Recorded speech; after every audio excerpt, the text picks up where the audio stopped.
Hello students, my name is Shraddha Gupta. My channel name is Chemistry with Fun. आज हम आपको पढ़ाएंगे chemical equation. हमने last पढ़ा था केमिकल रिएक्शंस के बारे में. अब हम नेक्स्ट और उनकी कैरेक्टरिस्टिक्स पढ़ी थी. अब हम आज पढ़ने वाले हैं केमिकल इक्वेशन. तो फर्स्ट ऑफ ऑल मैं आप लोगों को बताती हूँ उसकी definition. The method of representing a chemical reaction with the help of symbols and formula of the substance involved in it is known as chemical equation.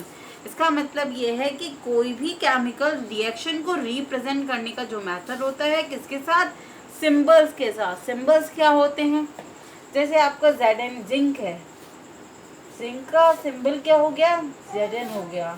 Sodium है, sodium का symbol आपका क्या हो गया, Na हो गया. तो ये क्या होते हैं, आपके सिंबल्स होते हैं. फॉर्मूला क्या हो गया, जैसे आपका सल्फ्यूरिक एसिड है, सल्फ्यूरिक एसिड, सल्फ्यूरिक एसिड, तो उसका आपका फॉर्मूला क्या होता है, H2SO4. तो ये क्या होता है, ये होते हैं फॉर्मूलाज. तो फॉर्मूला और सिंबल के थ्रू जब हम किसी केमिकल रिएक्शन को रिप्रेजेंट करते हैं किसी भी सब्सटेंस के, तो वो आपकी क्या कहलाती हैं, केमिकल इक्वेशंस कहलाती हैं. हम इसका एग्जांपल ले लेते हैं. जिंक प्लस सल्फ्यूरिक एसिड जो हमें गिव्स करता है जिंक सल्फेट और hydrogen. This is known as word equation. क्योंकि हमने वर्ड्स में लिखा हुआ है तो ये आपकी क्या कहलाएगी, वर्ड इक्वेशन. जिंक का सिंबल क्या हो गया आपका, Zn. सल्फ्यूरिक एसिड का फॉर्मूला होता है H2SO4. हाइड्रोजन का फॉर्मूला होता है H2. जिंक सल्फेट का फॉर्मूला होता है ZnSO4.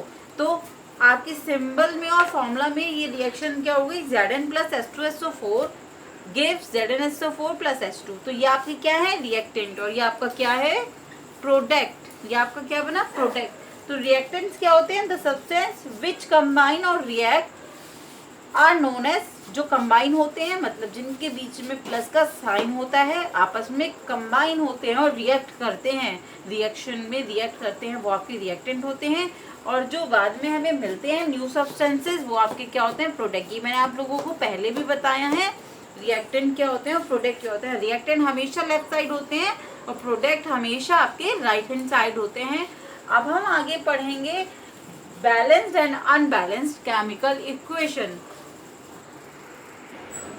बैलेंस्ड इक्वेशन के बारे में पढ़ते हैं अब हम.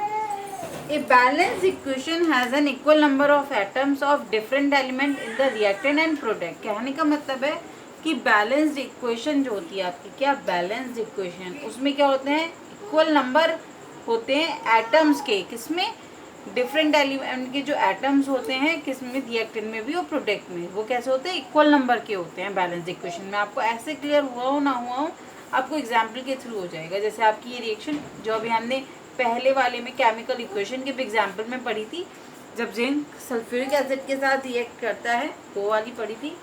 तो इसमें नंबर ऑफ Zn एटम देखिए आप, नंबर ऑफ Zn एटम दोनों तरफ, रिएक्टेंट में भी और प्रोडक्ट में भी. नंबर ऑफ Zn एटम दोनों में कैसे हैं, रिएक्टेंट में भी एक है, प्रोडक्ट में भी आपका कितना है, एक है. हाइड्रोजन एटम को देखिए अब आप, दोनों तरफ कितने हैं, दो हैं यहाँ पर भी और दो हैं प्रोडक्ट्स में भी और रिएक्टेंट में भी, सॉरी रिएक्टेंट में भी और प्रोडक्ट में भी है. कितने कितने हैं, दो दो हैं. अब आप बात करते हैं एस एटम की, रिएक्टेंट में भी और प्रोडक्ट में भी कितने कितने हैं, एक एक हैं. और ओ एटम कितने कितने हैं, चार चार हैं. तो हमारे पास क्या हो गया, दोनों सब में इक्वल हैं. तो ये हमारे जो एटम्स हैं डिफरेंट एलिमेंट्स के, रिएक्टेंट में भी और प्रोडक्ट में भी, क्या बैलेंस इक्वेशन में कैसे होते हैं, इक्वल नंबर के होते हैं. और इनके मासेस भी कैसे होते हैं, रिएक्टेंट और प्रोडक्ट के इक्वल होते हैं. कैसे होते हैं आपके, इक्वल होते हैं. तो ये हमने क्या पढ़ी, बैलेंस्ड इक्वेशन. अब हम बात करते हैं अनबैलेंस्ड इक्वेशन की. तो अब हम पढ़ते हैं अनबैलेंस्ड इक्वेशन.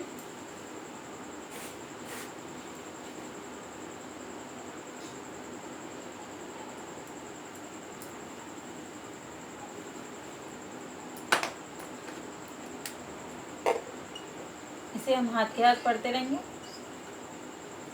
अनबैलेंस्ड इक्वेशन, इसमें क्या होता है, कुछ भी बैलेंस नहीं होता दोनों साइड में. N unbalanced equation, N unbalanced chemical equation has an unequal, बस यहाँ पे क्या हो गया, अनइक्वल हो गया, number of atom of one और more element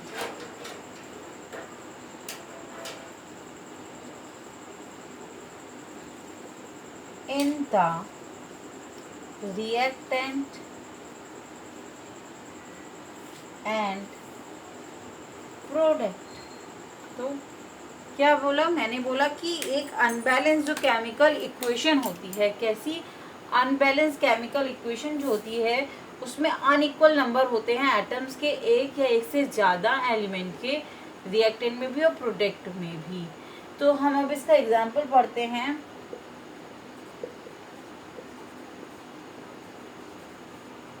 H2 plus O2, hydrogen, जब ये आपका हाइड्रोजन हो गया, ये आपकी ऑक्सीजन है, ये आपका बना वाटर, ठीक है। तो यहाँ पे नंबर ऑफ H एटम देखिए आप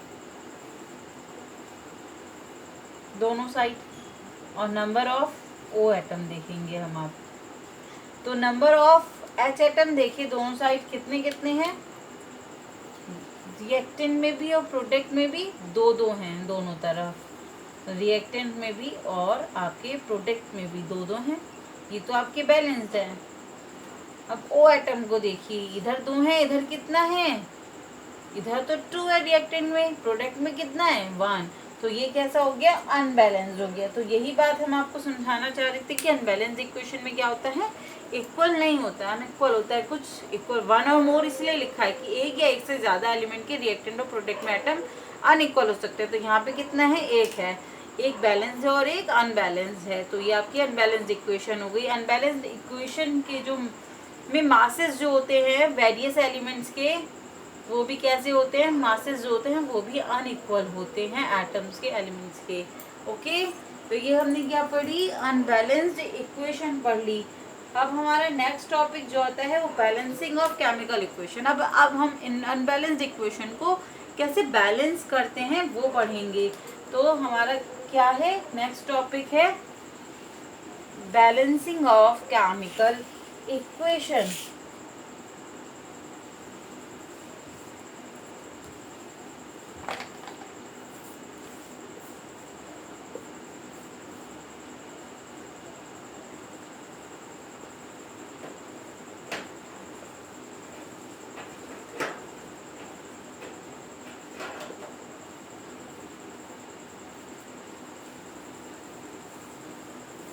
बैलेंसिंग ऑफ केमिकल इक्वेशन। अब इसके पहले हम वो पढ़ लेते हैं। तो प्रोसेस, ये प्रोसेस होता है of making the number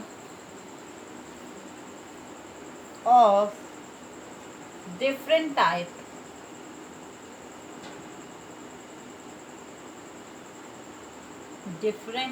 of atom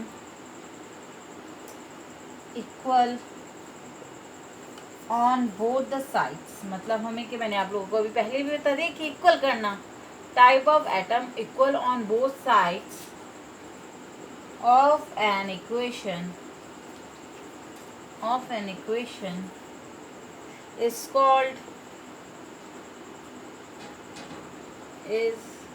called balancing equation. क्या कहलाती है, बैलेंसिंग ऑफ इक्वेशन।